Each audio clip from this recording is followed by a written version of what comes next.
الرجيم بسم الله الرحمن الرحيم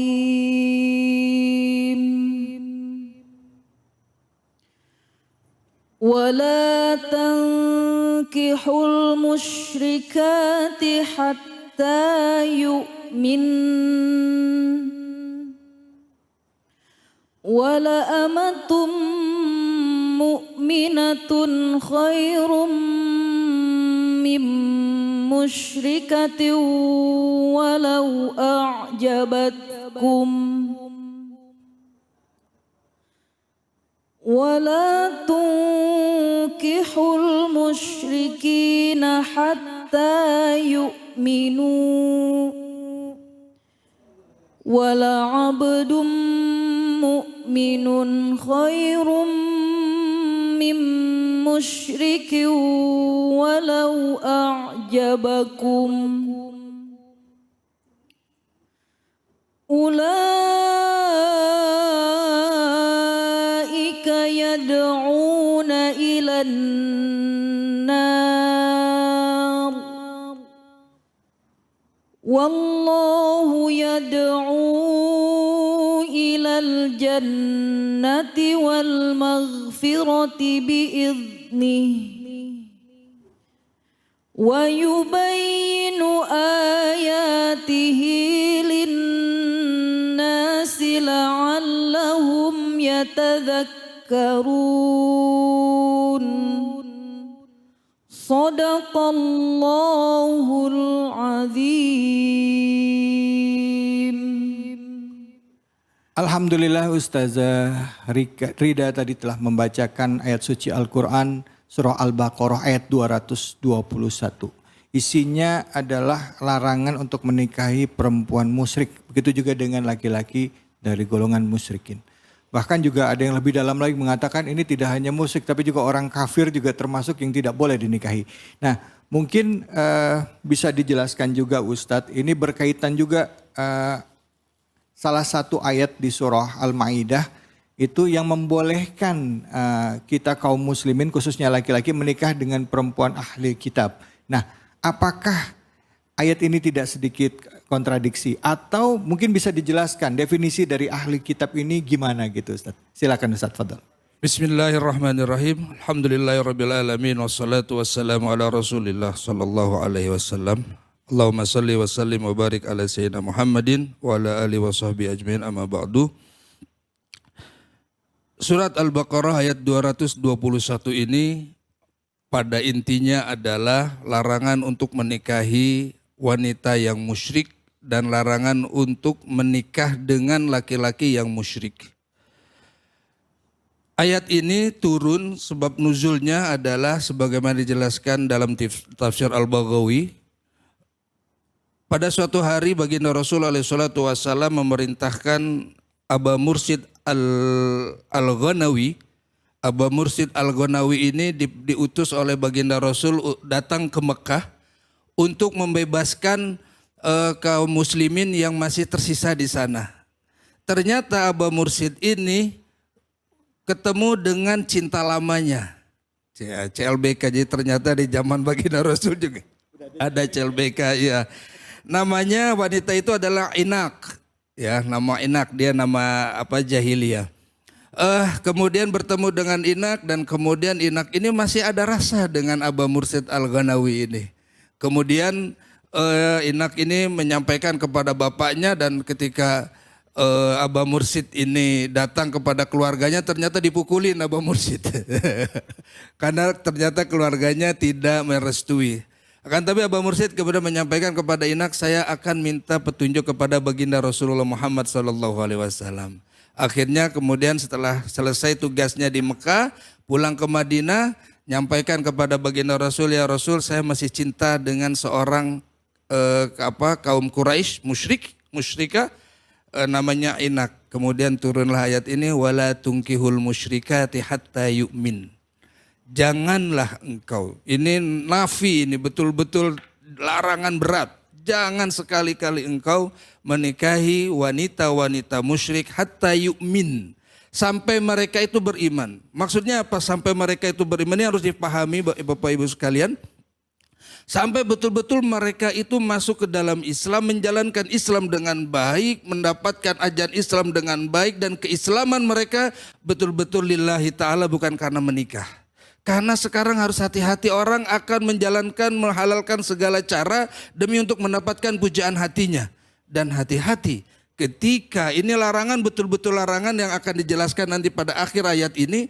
Ketika seseorang itu bisa terbuai dengan cinta, kan love is blind. Karena cinta itu betul-betul bisa membutakan.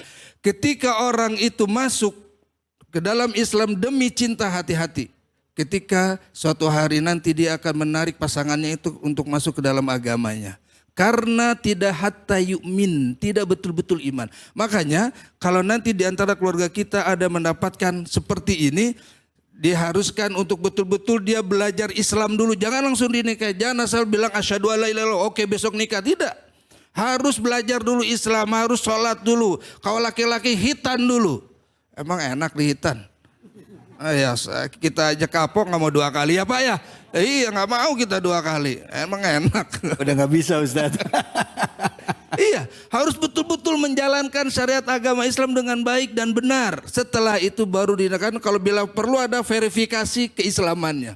Itu karena orang-orang yang musyrik ini itu jauh lebih hina daripada orang wala amatum mu'minatun khairun min musyrikatin wala a'jabatkum. Budak sahaya yang hitam legam, pokoknya ini, akan tetapi dia jauh lebih baik daripada orang musyrik tadi yang lebih cantik, lebih kaya, lebih baik dan sebagainya.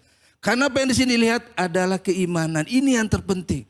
Karena kita menikah itu bukan karena kita hanya menyampaikan nafsu biologis kita, tidak.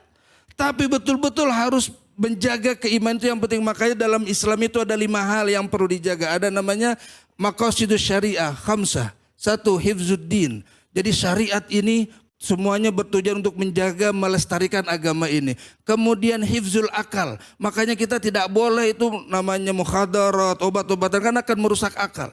Kemudian hifzul mal. Kenapa disarankan harus ada apa? Harus ada zakat, sedekah, karena dalam rangka untuk menjaga harta benda kita. Karena kalau kita pelit, ada yang nyolong harta kita, dibiarin. Colong. Hartanya emang orangnya pelit banget itu kan begitu. Kemudian ada juga hifzul nasal, menjaga keturunan. Nah ini menjaga keturunan itu salah satu dari 5 pokok ajaran Islam. Maka dari itu disinilah keimanan sangat penting. Kalau ibu bapaknya berbeda agama, kita bisa bagaimana cara mengajarkan kepada anak-anaknya tentang keislaman, bagaimana mengajarkan anak-anaknya tentang agama Islam. Begitu pula laki-laki tidak boleh menikahi, begitu pula perempuan tidak boleh menikahi kaum musyrik. Karena hamba sahaya, orang-orang yang itu jauh lebih baik daripada orang mereka yang laki-laki yang perempuan yang lebih ganteng atau laki-laki yang lebih ganteng. Kenapa? Ulaika yad'una ilan nar. Wallahu a'lam bishawab, wallahu muwaffiq ila aqwamit thoriq. Terima kasih. Assalamualaikum warahmatullahi wabarakatuh. Waalaikumsalam warahmatullahi wabarakatuh. Silakan, siapa yang mau bertanya? Ada Ibu? Iya, Fadil, silakan lanjut. Ya. Assalamualaikum warahmatullahi wabarakatuh. Waalaikumsalam warahmatullahi wabarakatuh. Saya Ibu Marini dari Majelis Taklim Uswatun Hasanah. Mau menanyakan Pak Ustadz, bila jodoh adalah takdir Allah, lalu bagaimana nasib orang yang menikah beda agama? Terus apakah itu merupakan takdir Allah juga? Nah gitu. Sedangkan Allah melarangnya. Ya, baik. Terima kasih Ibu. Ini luar biasa ini. Luar biasa loh. Kalau memang jodoh takdir kita adalah menikah dengan orang beda agama ya. Ya ini jodoh kita ke sana, apakah ini takdir dari Allah? Ini luar biasa pertanyaan. Luar biasa ini. Saya bingung Ngeri sedap ini ngejawabnya ini. Tapi Ustaz, sebelum Ustaz ngejawab ke sana Ustaz, mungkin bisa juga Ustaz, dipertajam juga ya. Artinya pertanyaan tadi juga mengenai pernikahan beda agama, bukankah ada ya pendapat dari beberapa mazhab ya di dalam Islam, dari 4 mazhab ya, dari Syafi'i, Hambali, Maliki, di antara keempat mazhab itu ada yang membolehkan menikah dengan ahlul kitab. Bahkan di surah Al-Maidah isyarat itu ada gitu. Ini khususnya buat laki-laki dengan perempuan. Ya, silakan Ustadz, mungkin bisa dijelaskan berkaitan juga dengan takdir tadi. Silakan. Bismillahirrahmanirrahim, saya akan coba menjawab. Ada dua hal yang akan saya jelaskan di sini. Pertama tentang takdir dan qada dan takdir. Yang harus kita pahami dengan qada dan takdir itu adalah pertama, Allah memang telah menyiapkan kejadian untuk kita. Kejadiannya apa? Menikah. Itu semuanya Allah sudah qada, itu sudah ditulis di Lauhul Mahfuz. Pertanyaannya, dengan siapa itu kemudian jadi pilihan? Fa'alhamaha fujuraha wa taqwaha. Allah telah siapkan kebaikan dan keburukan, tinggal kita mau memilih yang mana. Saya sangat yakin di antara pilihan-pilihan jodoh itu tidak semuanya itu non muslim, pasti ada yang muslim. Tapi karena yang non muslim ini lebih potensial, dengan mungkin bisa jadi saya kesini padahal tidak. Padahal dia sebetulnya bisa memilih dengan yang lain karena hawa nafsu kemudian yang berbicara. Pada akhirnya dia kemudian melegalkan pendapat dia dengan alasan hak asasi dan sebagainya dan sebagainya. Artinya apa? Pilihan kita untuk menentukan apa yang kita ambil itu adalah jatuh kepada kita. Itulah makanya kita dikatakan makhluk yang paling luar biasa. Ya Bu ya.